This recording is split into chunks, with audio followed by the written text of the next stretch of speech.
Hello human vessels, this is Lopho and today we are back for a small how-to tips and tricks on Durango Wildlands on creative mode. So anyways guys, yes, you guys know that the Durango service has ended. My official gameplay series is still going strong actually, because I got still around 5 episodes left to upload on YouTube. So, you know, because we still need to fight the T-Rex, you know. So anyways guys, yep.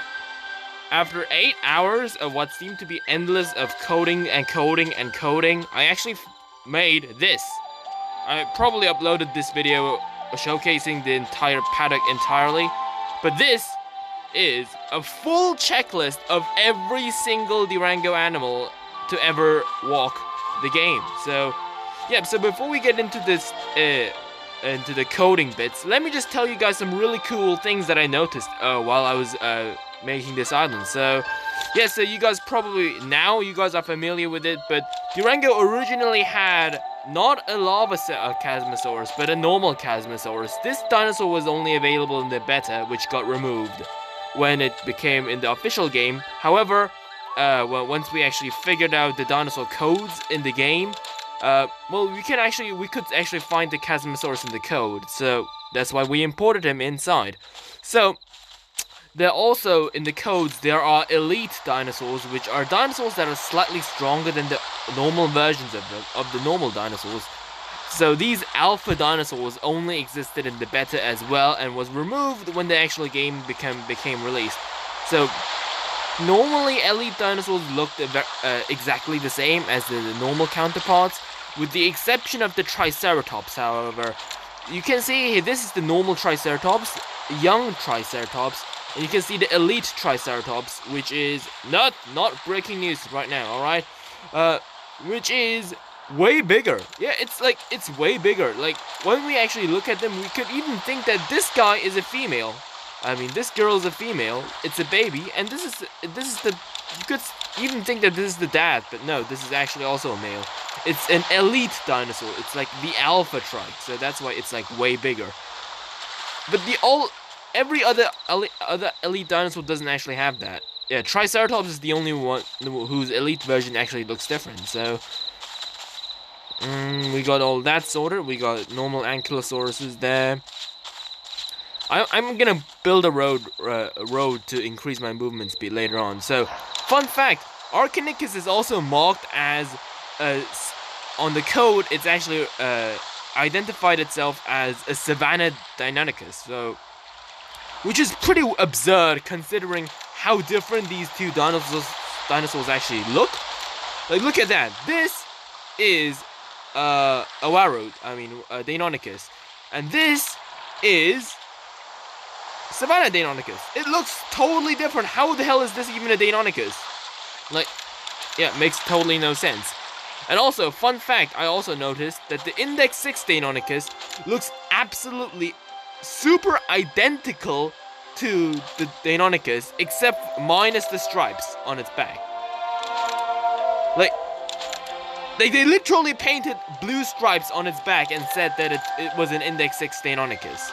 Like, that's literally the only difference I could find between these two. Amazing. Considering how different the Utahraptor looks from this Utahraptor. Also, the Index 6 Skunkadus is an actual inverted version of the normal Skunkadus. It has white instead of black and black instead of white. Pretty interesting. Another fun fact I've noticed while I was building the park is that the clownfish Compsognathus, the Compsognathus in the clownfish suit, is actually slightly bigger than the actual Compsognathus. Look at that. Dinotherium is now in the way, actually. You need to turn around, buddy. Look over here. If I remove, I will kill myself. Do not remove the dinosaurs from the pens. There's no way you can get them back. So, but you can kind of see that the Compsognathus, they're both looking at the same direction at the same location. Look at that. Look at how the difference between the size. The head goes all the way up to the food tray in the little in the Compsognathus with the Compy suit, but no, the Compsognathus in the clownfish suit, but the normal Compy doesn't even get its face into the what do you call this? In the feeder. Yeah, it's It's actually way bigger. Yeah, the clownfish compy is way bigger. So, yeah. So in case you guys were wondering what this Smilodon is, this is marked as the elite Smilodon. So it's technically an alpha, but this guy actually got used in the game, not as an alpha, but as the Sabertooth that we needed to hunt for its fat to Sabertan oil them during the Red Phenacotus event. So pretty interesting about that. So this was a quite weird ornithopod, which I figured in the files. It's a dinosaur number 46, 2046. And I had no idea what this dinosaur was. Looking at its face, which had these weird nostril bags, I thought it was a Muttaburrasaurus. But when I actually looked in the code, believe it or not, this is the OG Hadrosaurus. It's not a Muttaburrasaurus. This is literally the same species as this thing. Look at that. They look so different. Like the Chasmosaurus, it was just a little skin tone change, but for these guys, it's like totally different species. So weird. And also this is the Corythosaurus, also an unused dinosaur. I don't know if it was in the beta or not, because I never played the beta, or if I actually did, I never got up to the point where I could see these dinosaurs. Yeah, Stegosaurids do not have the mouth kind of locks that every tame dinosaur model actually has. Like, it looks like that every time a dinosaur goes in the pens, the code actually puts in the little mouth cover-up thingy where its mouth is supposed to be. But weirdly enough, for the Stegosauruses, none of them actually have mouth coverers, which makes me think that they were never even meant to be tamed, you know? Because, like, how the hell would you ride a Stego? So, Gallimimus, Ornithomimus, so these are just normal ones. Nothing really to talk about. Oh yeah, fun fact. Yeah, the poisonous lizard, the Megalania, is actually really big. I thought it was already around the size of an iguana, but no, it's actually way bigger than any other of the lizard type animals. Yeah, and I also figured out sand lizards and lizards actually have a different color tone.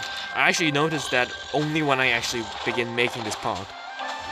So direwolves, I actually excluded direwolf cubs and some of the Megalosaurus because they were literally the same. They were way too repetitive. So, and this is the watermelon, but it doesn't seem like that the watermelon actually has a model for its thing. So, because you know, remember we used to be able to kill the watermelons and shit during the summertime event.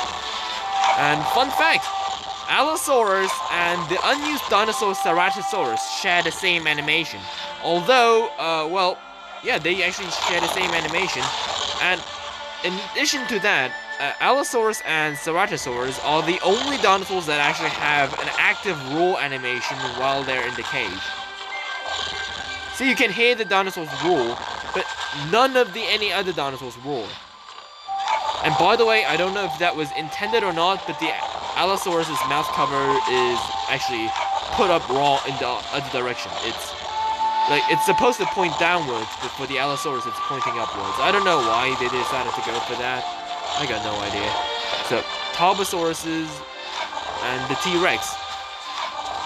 Like, I think that the T-Rex in the volcanic islands is way bigger than this one. It's definitely way bigger than this one. So, I don't know where the volcanic T-Rex is. I tried to find it in the code, but it wasn't there. So, 2 Labrador Retrievers, the Andrewsarchus, and Rudolph. We got some assortments of Megalosaurus here. And now that both of the bigger titans are actually facing forwards, the Apatosaurus and Amargasaurus share the same animation, but for the Amargasaurus, the end of the tail is actually blackened out.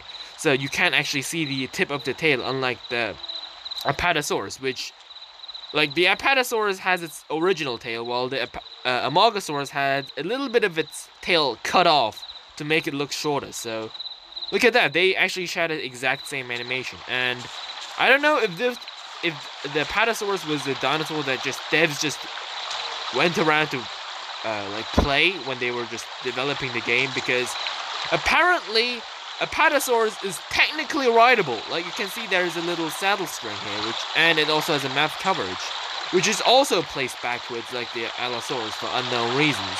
So, but it seems like that the Apatosaurus and the Omegasaurus are technically rideable. Since it's only, like, this is only developer territory, so you would technically never get to you'll probably never get to ride them, but still. Pretty interesting. I wonder how fast they would actually be when you actually try to ride them. So, Brachiosaurus is actually taller than Apatosaurus, and Apatosaurus is longer than Brachiosaurus. Yeah, literally everyone knows that. So, yeah, with that out of the way, let's get into Dinosaur Discoveries Part 2.